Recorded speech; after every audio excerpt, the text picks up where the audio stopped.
राम नाम की महिमा। एक गांव में साधु रहता था। सारा दिन राम राम जपता रहता था और ढोलकी बजाकर कीर्तन करता रहता। उसकी कुटिया के पास जिस व्यक्ति का घर था वह उससे बहुत परेशान था। एक दिन वह व्यक्ति गुस्से में उस साधु की कुटिया में चला गया और कहने लगा कि तुम क्या दिन रात राम राम रटते रहते हो? तुम्हें तो कोई काम धंधा है नहीं। हमें तो कमाने जाना पड़ता है। तुम्हारी ढोलकी की आवाज से मैं सो नहीं पाता। साधु कहने लगा, तुम भी मेरे साथ राम राम जप के देखो, तब तुम्हें पता चलेगा कितना आनंद आता है। उस व्यक्ति ने थोड़ा गुस्सा से कहा, अगर मैं तुम्हारे साथ राम राम जपता हूँ तो क्या तुम्हारा राम मुझे खाने के लिए रोटी देगा? साधु कहने लगे कि मुझे तो राम नाम की लगन लगी है। मुझे तो राम जी की कृपा से हर रोज भोजन मिल ही जाता है। तुम भी राम राम जप के देख लो। मुझे भरोसा है भगवान तुझे भी खाने को जरूर देगा। वह आदमी उस साधु को चुनौती देता है कि मैं तुम्हारे साथ आज राम राम का भजन करता हूँ। अगर तुम्हारे राम ने आज मुझे रोटी खिला दी, सारी उम्र राम की भक्ति में लगा दूंगा। अगर नहीं खिलाई तो तुम ढोलकी बजाना बंद कर दोगे। साधु कहता है कि मैंने तो निष्काम भाव से प्रभु राम की भक्ति की है, लेकिन फिर भी मुझे तुम्हारी चुनौती मंजूर है। वह व्यक्ति साधु के साथ बैठकर राम राम का जाप करने लगता है और मन में निश्चय करता है कि चाहे कुछ भी हो जाए, मैं आज भोजन नहीं करूंगा। देखता हूँ इसका राम मुझे कैसे भोजन कराता है। राम राम का भजन करने के बाद वह सोचता है कि अगर अब मैं घर जाता हूँ तो मेरी माँ और बीवी मुझे खाने को कहेंगे और मुझे रोटी खानी पड़ सकती है। लेकिन मुझे साधु को चुनौती में हराना है, इसलिए वह घर जाने के बजाय गांव के पास के जंगल में चला जाता है। जंगल में एक पेड़ पर चढ़कर बैठ जाता है। वह सोचता है कि मैं सारा दिन इस पेड़ से उतरूंगा ही नहीं, अन्न का एक दाना भी नहीं खाऊंगा। इस तरह मैं साधु को हरा दूंगा और उसका ढोलकी बजाना बंद हो जाएगा। कुछ देर बाद उस जंगल से एक बंजारों की टोली गुजरती है। उन्हें भूख लगी होती है तो बंजारों का सरदार कहता है कि आग जलाकर यहीं पर खाना बना लो और खाना खाकर ही आगे बढ़ेंगे। खाना बनकर तैयार हो जाता है। बंजारे खाना खाने ही वाले होते हैं कि इतनी ही देर में बंजारों को सूचना मिलती है कि पीछे से डाकू आ रहे हैं। तो बंजारों का सरदार कहता है कि हमें यहाँ से चले जाना चाहिए, डाकू हमारा सब कुछ लूट सकता है। और वे बंजारे खाना वहीं पर छोड़कर चले जाते हैं। वह आदमी पेड़ पर चढ़ा सब कुछ देख रहा था। कुछ समय बाद डाकू वहां पहुंच जाते हैं। भोजन को देखकर डाकू कहते हैं, खुशबू तो बहुत अच्छी आ रही है, लेकिन यह भोजन बनाया किसने? बनाने के बाद फिर खाया क्यों नहीं? कहीं किसी की चाल तो नहीं हमें फंसाने की? हो सकता है इस भोजन में जहर हो। उसी समय डाकुओं के सरदार की नजर उस व्यक्ति पर पड़ी। वह उसे नीचे आने का आदेश देता है। डाकू उस व्यक्ति से पूछते हैं, हमें मारने के लिए क्या भोजन तुमने बनाया है? वह बेचारा मिन्नतें करता रहता है कि मैंने यह भोजन नहीं बनाया है, इसमें जहर नहीं है, यह भोजन बंजारों ने बनाया है। आपके आने की खबर सुनकर वह यहाँ से भाग गए, लेकिन डाकुओं के आगे उसकी एक न चली।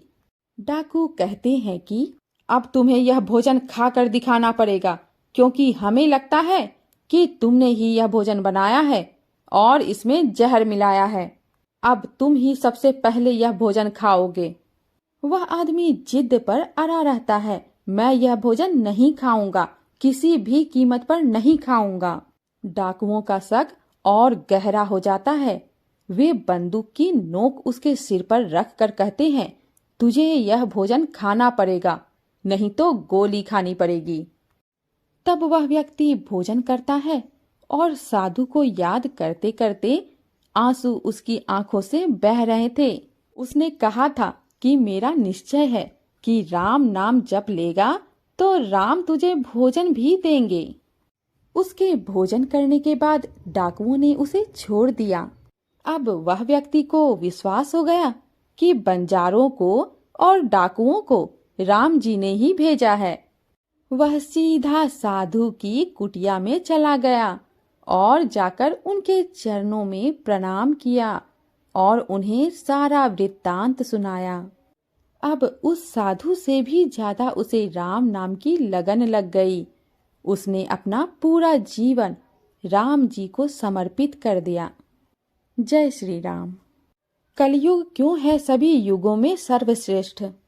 सनातन धर्म और वेदों में 4 युगों की मान्यता है। माना जाता है कि सतयुग में स्वयं देवता, किन्नर और गंधर्व पृथ्वी पर निवास करते थे।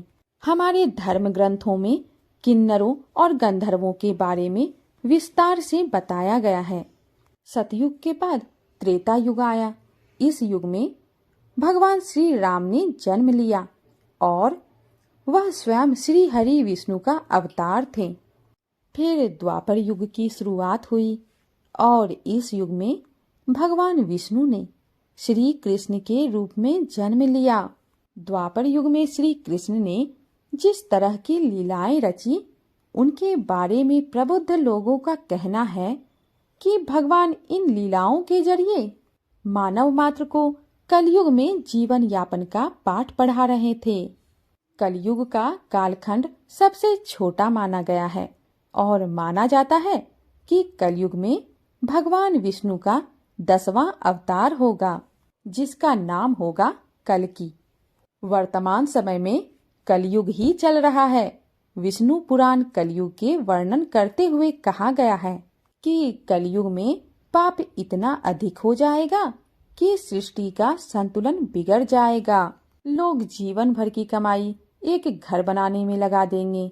इन सब के बावजूद जब पराशर ऋषि से भी देवताओं ने पूछा कि सभी युगों में कौन सबसे बढ़िया है, तो ऋषि ने वेद व्यास जी के कथनों का जिक्र करते हुए समझाया कि सबसे उत्तम युग कलयुग है।